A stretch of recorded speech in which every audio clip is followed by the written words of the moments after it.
Now, in today's topic, we will discuss regarding a most easiest topic from this chapter called as backcross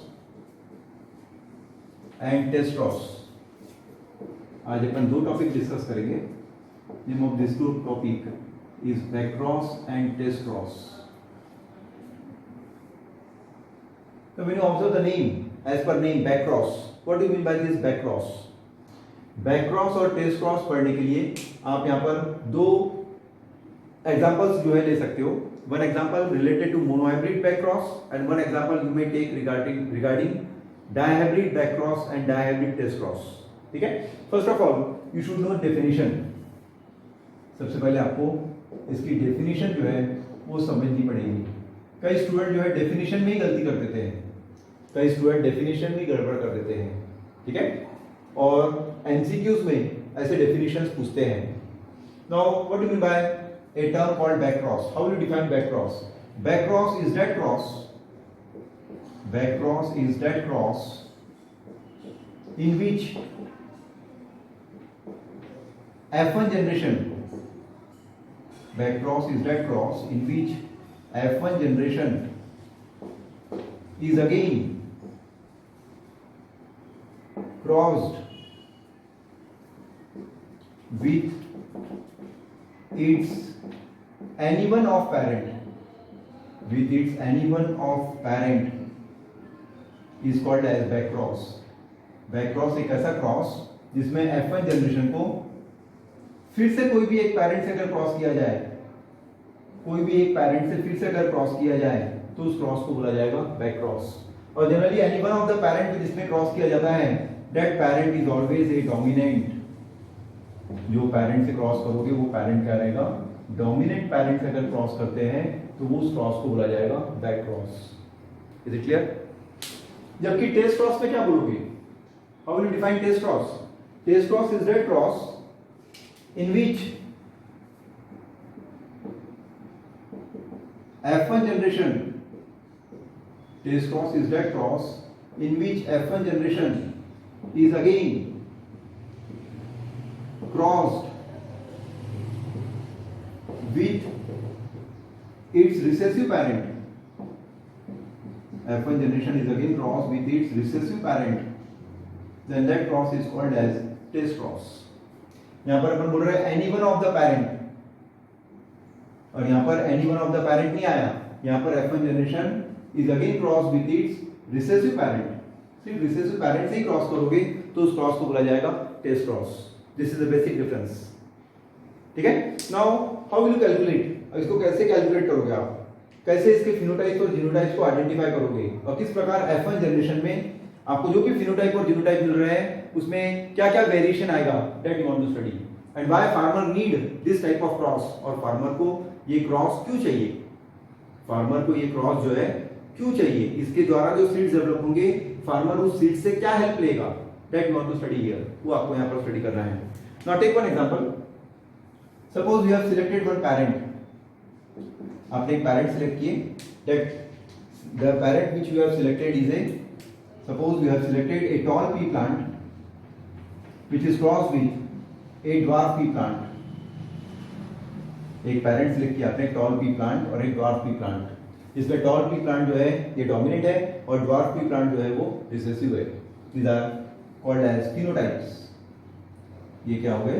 plant के phenotypes हो गए. एक contrasting character जो है आप ले रहे हो, इसलिए you call this cross as, इस क्रॉस में एक कैरेक्टर को लिया गया है. Can you call this cross as monohybrid back cross? क्या इस क्रॉस को आप मोनोहाइब्रिड बैक क्रॉस बोल सकते हो? You call this cross as monohybrid back cross because in this cross only one character is used for crossing. क्योंकि ऐसा cross है जिसमें सिर्फ एक कैरेक्टर जो है यूज किया गया है क्रॉस के लिए, इसलिए this is example of monohybrid back cross. Now you want to represent the genotypes. अब आपको जो पेरेंट्स है फिनोटाइपिक फिनोटाइप जो दिया गया है इसके जीनोटाइप्स लिख लीजिए. टॉल डोमिनेंट है इसलिए इसके जीनोटाइप को रिप्रेजेंट करना पड़ेगा आपको कैपिटल टी से. ड्वार्फ रिसेसिव है, that's why genotype is indicated by small t. Then separate their haploid gametes. अब आपको इसको क्या करना है? हैप्लॉइड गमीट जो है सेपरेट करना है. One haploid gamete is separated, that gamete is capital T, which is a female gamete. and in dwarf again one gamete is separated, that gamete is small t which is a male gamete. ये female parent है और ये male parent है. Now once you get these gametes in form of haploids, as you call it male and female, और both these male and female gamete they fuse, ये दोनों male और female gamete जो है वो fuse होंगे and you get a new generation, और आपको एक new generation मिल जाएगी. New generation जो मिल रही है वो heterozygous variety है. New generation obtained is a heterozygous variety. But this heterozygous variety shows always a tall variety, means a hybrid tall is obtained. आपको जो नया जनरेशन मिला है वो क्या है? हाइब्रिड टॉल प्लांट जो है आपको अवेलेबल हुआ है and you call this generation as first filial generation, और इसको क्या बोला जाएगा? First filial generation. पहली जनरेशन में आपको सिर्फ टॉल प्लांट मिले. अब डेफिनेशन क्या बोलती है बैक क्रॉस की? बैक क्रॉस की डिफाइन डेफिनेशन है when F1 generation is cross with any one of the parent. इसका मतलब ये जो वैल्यू आई है F1 जनरेशन की, इसको कोई भी एक पेरेंट से अगर क्रॉस करोगे, कोई भी एक पेरेंट से, पर्टिकुलरली कौन से पेरेंट से? टॉल वैरायटी से अगर क्रॉस करोगे तो उस क्रॉस को बोला जाएगा बैक क्रॉस.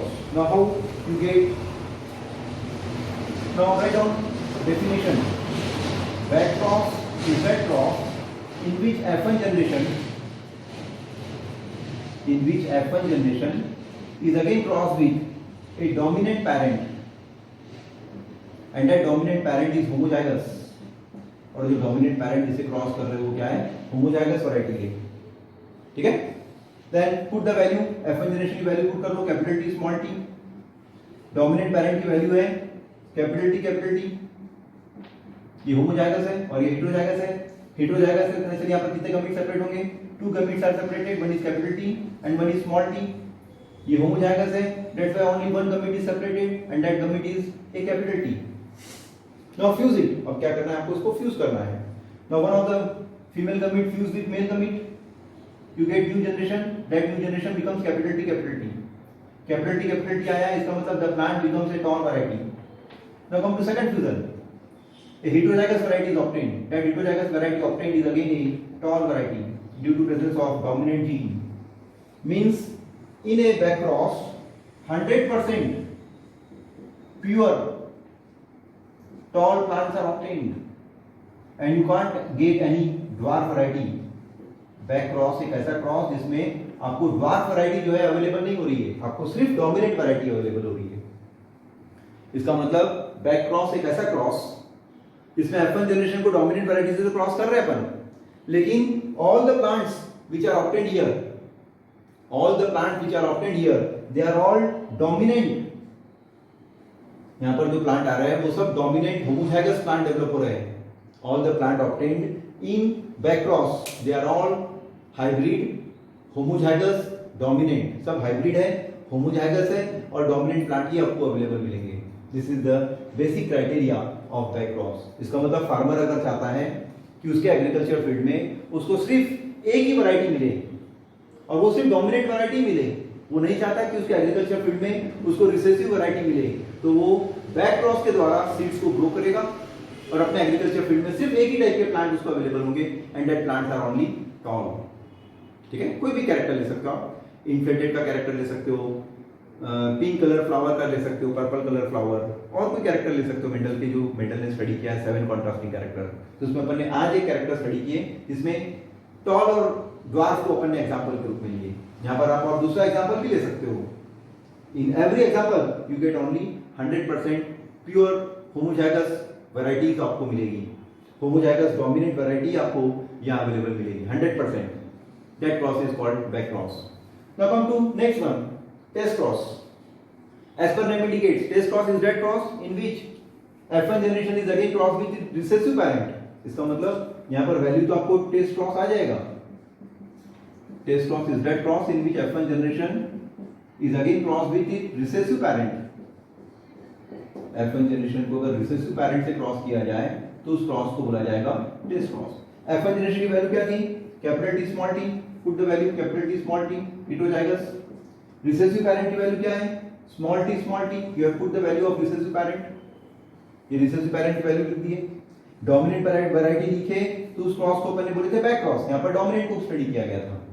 यहाँ पर आप रिसेसिव को वैरायटी को यूज कर रहे हो, इसलिए you call that cross as test cross. उस क्रॉस को अपन क्या नाम देंगे? Test cross. ठीक है? अब ये हेटेरोजाइगस है, इसलिए यहाँ पर दो गमीट सेपरेट होंगे, one is capital T, one is small T, दो हैप्लॉइड गमीट्स आ गए, ठीक है। हेटेरोजाइगस वैरायटी रहने के कारण ये होमोजाइगस है, इसलिए यहाँ पर सिर्फ एक ही गमीट सेपरेट होगा and that gamete is only small T.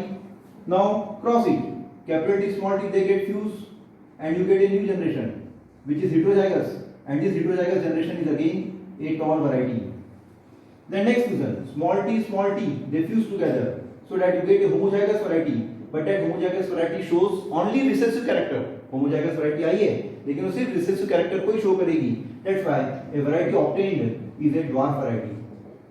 Means when you observe the test cross there is change in generation.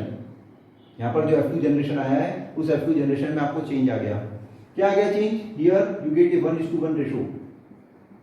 1:1 ratio means one plant you get tall and one plant you get dwarf. इसका मतलब ये होता है कि farmer अगर चाहता है crop improvement करना चाहता है तो वो टेस्ट क्रॉस के द्वारा सीड्स को डेवलप करेगा, और टेस्ट क्रॉस के द्वारा जो सीड्स मिलेंगे उसको, उसमें कुछ प्लांट्स उसको हेटेरोजाइगस पैटर्न में मिलेंगे जिसमें डोमिनेंट वैरायटी शो होगी, और कुछ प्लांट जो है उसको होमोजाइगस रिसेसिव मैनर में मिलेंगे जिसमें उसको ड्वार्फ वैरायटी मिलेगी. इस प्रकार 50-50% का यहाँ पर उसके पास चॉइस है, ठीक है. एक बार में, एक साल में अगर वो 2 बार क्रॉप लेना चाहता है तो टेस्ट क्रॉस के थ्रू सीड्स को डेवलप करेगा. That cross is called as test cross. इसका मतलब यहाँ एक क्वेश्चन अराइज होता है, every test cross is a back cross. हर टेस्ट क्रॉस जो है वो बैक क्रॉस है, but a back cross is not necessarily a test cross. यहां पर एक क्वेश्चन राइज होता है, every test cross is a back cross. a most important question. कई स्टूडेंट जो है इसका आंसर नहीं लिख पाते, ठीक है. Again I am repeating, one important question is every test cross is a back cross. हर टेस्ट क्रॉस जो है वो बैक क्रॉस है, but back cross is not necessarily a test cross. क्या लिखोगे आप इसमें answer? You know very well कि हर बैक क्रॉस में F1 जनरेशन को डोमिनेंट पैरेंट से क्रॉस करना है. You know very well, F1 generation को डोमिनेंट पैरेंट से क्रॉस करोगे तो उसको बोलते हैं बैक क्रॉस, ठीक है. ये अपन देखिए डेफिनेशन में. उसी प्रकार टेस्ट क्रॉस की डेफिनेशन क्या है? टेस्ट क्रॉस की डेफिनेशन है, every test cross is that cross in which F1 generation is crossed with its recessive parent. अगर recessive parent से क्रॉस करोगे तो उस क्रॉस को बोला जाएगा test cross. These two definitions we have proved already, ठीक है. इसका मतलब ये होता है, thus in back cross if F1 is crossed with recessive parent, F1 generation को क्रॉस अगर recessive parent से कर दिया जाए तो क्या बन जाएगा? टेस्ट क्रॉस बन जाएगा, ठीक है. then it will be a test cross. but if F1 generation is crossed with dominant parent, F1 generation को dominant parent से क्रॉस करोगे तो वो टेस्ट क्रॉस नहीं बनेगा, वो क्या बन जाएगा? बैक क्रॉस बन जाएगा. that's why it proves that whenever this type of crossing is used by farmer in agriculture field, then it always decides that every test cross is a back cross, but back cross is not necessarily a test cross. This proves that, ये दो statement से proof होता है कि test cross कभी भी back cross बन सकता है, लेकिन बैक क्रॉस कभी भी टेस्ट क्रॉस नहीं बन सकता. Now few features are there which are very much important for test cross improvement. कुछ सिग्निफिकेंस है और वो सिग्निफिकेंस बहुत हेल्पफुल है, जिसके थ्रू आप डिसाइड कर सकते हो कि कौन से कैरेक्टर जो है they are involve to develop a test cross. Which one is more important? कौन से कैरेक्टरिस्टिक फीचर जो है वो इंपॉर्टेंट है वो भी आपको मालूम होना चाहिए. Now come to first one, which characters are best? The first character is when you observe the test cross, it is used to introduce useful recessive character. एक ऐसा क्रॉस है जिसमें आप क्या चाहते हो? यूजफुल रिसेसिव कैरेक्टर अगर आप चाहते हो, useful recessive characters, if you want, test cross is that cross which is always used to introduce useful recessive character in hybrid of self pollinated plant. कोई भी हाइब्रिड जो आपको मिलेगा उस हाइब्रिड में सेल्फ पॉलिनेटेड प्लांट में ये process जो है सक्सेसफुल है. During rapid crop improvement program काय में हेल्प करेगा? ये कभी भी क्रॉप इंप्रूवमेंट अगर करना चाहते हो तो टेस्ट क्रॉस के थ्रू आप सीड्स डेवलप करो, ऑलवेज यू आर बेनिफिटेड, हमेशा आपको क्या होगा, फायदा होगा। क्रॉप इंप्रूवमेंट लेना चाहते हो, क्रॉप इंप्रूवमेंट प्रोग्राम्स में अगर सक्सेस लेना चाहते हो तो टेस्ट क्रॉस के थ्रू सीड्स को डेवलप कीजिए, इट इज ऑलवेज हेल्पफुल।